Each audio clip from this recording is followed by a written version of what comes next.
Small and Mighty, The Next Generation of Leaders by Cyntelia Abrams and illustrated by Tracy McCutchion. My parents tell me we're all born for a reason. They say we can change the world. Well, I believe this is the season. Throughout history, our ancestors have marched, boycotted and fought, all while helping to build this country. But with liberty and justice for all is not how we've been treated in our society. I am magnificent, and my life has had purpose since my divine creation. But for too long, people who look like me have experienced racism and discrimination. I'm learning about the past and about what's happening now in the world as well. That's why I've decided to be a part of history, and I have a story to tell. One day I asked my parents, "What can I do? I may be young," I said, "but I have a voice too." Mom asked, "You want to do something and be a part of the change?" Well, knowing your history and serving your community is on that range. She continued, "I know how you can participate. You'll learn more about injustice and how to help shape the world's fate. We're going to take you and your sister to your very first protest. We'll lift up our voices with people from the east to the west." Dad explained, "Many elders protested for our civil rights. Now we'll do the same. We'll continue the fight." Decades later, the demand for racial equality remains the same. But before we march in these streets, let's speak our elders' names. Andrew Young, Coretta Scott King, Shirley Chisholm, Diane Nash, Ralph David Abernathy, Julian Bond, and a whole lot more. "Wow," I said, "I'm so grateful for all they've done." Mom replied, "When we come together, real change happens in the long run." Today, you'll see current generations standing up for those who are oppressed. Now hurry along. We don't want to be late for the protest.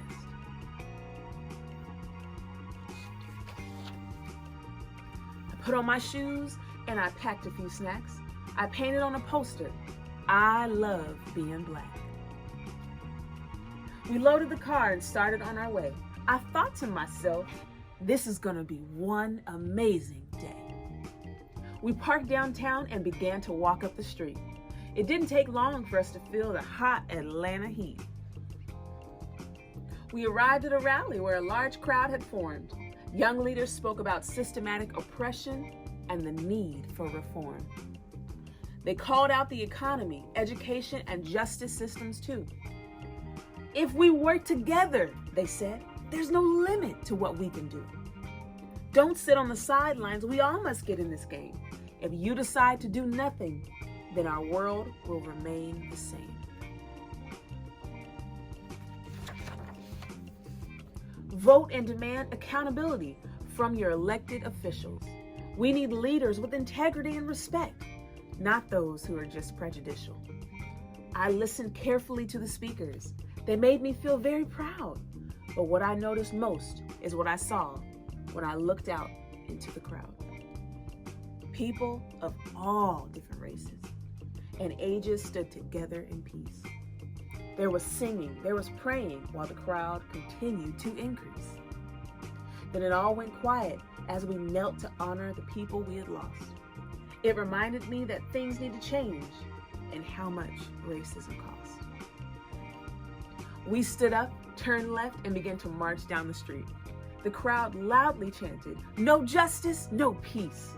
Waves and cheers from people high up in tall buildings filled the air. It felt good to be marching with others that seemed to really care. Small and mighty, that's what my sister's sign said. She marched with so much confidence as she held it over her head. I saw Black Lives Matter painted on the sign, but my favorite one read, "You can't take away our shine." On the sidewalk, I saw police officers pedaling on bikes next to us. I heard loud beeping and clapping. It was the driver of a stopped city bus. The passengers waved and recorded us on their phones. I looked up in the sky to see 2 flying drones. Volunteers passed out snacks and water for us to drink. Mom made sure we thanked them. They gave us a thumbs up and a wink. We continued to chant and sing as we marched down the street. The marshals kept the crowd energized, and we protested with our feet. We marched for almost 30 minutes until we arrived at a large park. The crowd gathered again to hear the speakers give their final remarks. They reminded everyone to vote, invest, and keep demonstrating. Our actions will lead to change, they said. Our actions are resonating.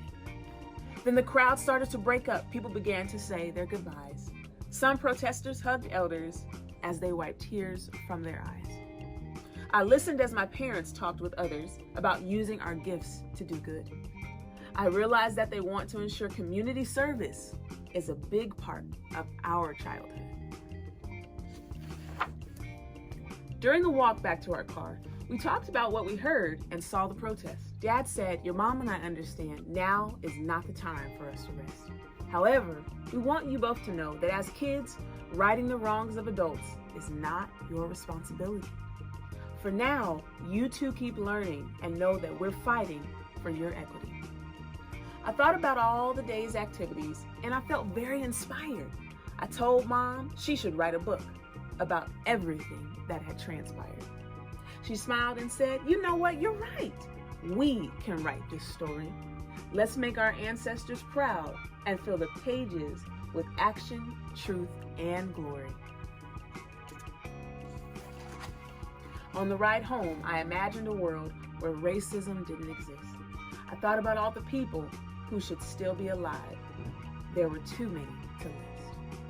My parents tell me we're all born for a reason. Well, I believe it's time for racism to end. And this is the season. Small and Mighty, The Next Generation of Leaders by Cyntelia Abrams and illustrated by Tracy McCutchion.